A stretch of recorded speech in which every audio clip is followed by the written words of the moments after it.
मैयत को गुस्ल देने का तरीका। बाज़ लोग पूछ रहे होते हैं कि जी मैयत को गुस्ल देने का तरीका क्या है। तो मैयत को गुस्ल देने के हवाले से पहली बात तो ये याद रखनी चाहिए कि मैयत को गुस्ल देना फ़र्ज़ किफ़ाया है, यानी पूरी बस्ती में से अगर एक आदमी ने भी गुस्ल दे दिया सब की तरफ से फ़र्ज़ अदा हो गया। दूसरी बात यह है कि मैयत को गुस्ल वो दे जो मैयत का क़राबतदार हो, करीबी हो। जैसे बाप फोत हो गया तो बेटा गुस्ल दे, भाई फोत हो गया तो भाई गुस्ल दे, यानी करीबी से करीबी गुस्ल दे। फिर जब गुस्ल देना है तो उसमें सबसे पहली बात यह कि एक तो गुस्ल देने वाला हो और ज़्यादा अफराद ना हो उनके साथ, यानी गुस्ल देने वाले के साथ एक या दो उसके मुआविन हो, और ऐसी जगह पर गुस्ल दिया जाए जहां पर आम लोगों की नज़र ना पड़े। फिर उसके बाद क्या करना है, मैयत के कपड़े उतारने हैं, लेकिन कपड़े उतारने में इस बात का ख्याल रखा जाए कि अगर आसानी कपड़े उतर सकते हैं फिर तो ठीक है, वरना कपड़ों को काटा जाएगा। लेकिन कपड़े उतारने से पहले ये बात याद रखिए कि सतर छुपाना ये ज़रूरी होगा। मैयत का जो सतर है, यानी मर्द है अगर मैयत, तो उसके लिए सतर नाफ से लेकर घुटनों तक है। तो ऐसी जगह पर एक मोटा कपड़ा डाल दिया जाए, खेस वगैरह डाल दिया जाए, फिर उसके कपड़े उतारे जाएं।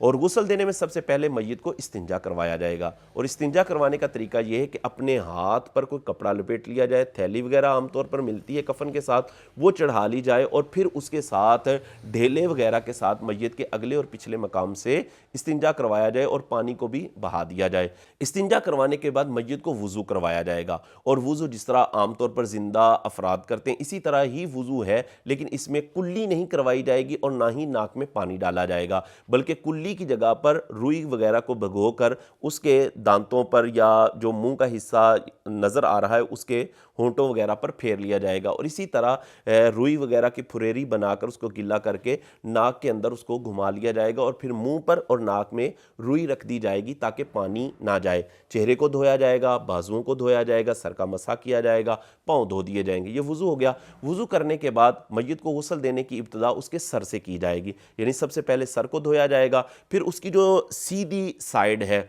उस पर पानी को बहाया जाएगा। जी, पानी को पूरी तरह ऐसे बहाया जाए कि कहीं पर भी बाल बराबर जगह खुश्क ना हो। फिर इसी तरह मैयत को थोड़ा सा ऐसे करवट के बल थोड़ा सा करके और सीधी जानिब के जो बैक साइड है उस पर पानी को अच्छे तरीके से बहा दिया जाएगा, और पानी इस तरह बहाया जाए जैसे मैंने अर्ज़ किया कि कहीं से भी कोई जगह खुश्क ना रहे।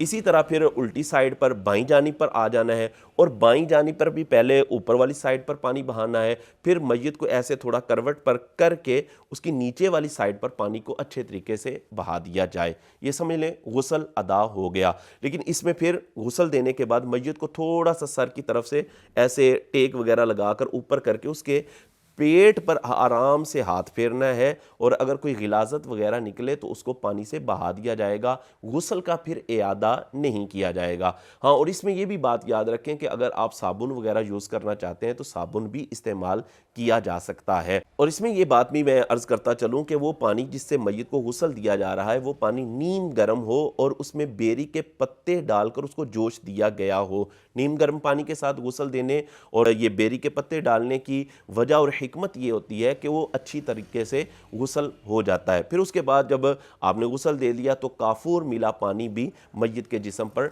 डाला जा सकता है ताकि उससे अच्छी खुशबू आए। तो ये मैयत को गुस्ल देने का तरीका है। और फिर ये भी बात अर्ज करता चलूँ कि जो आपने मुंह पर या नाक वगैरह में या कानों में रुई डाली थी, गुस्ल देने के बाद जब आपने मैयत को कफन देना है तो ये रुई वगैरह हटा दी जाए तो ये अच्छा हो जाता है।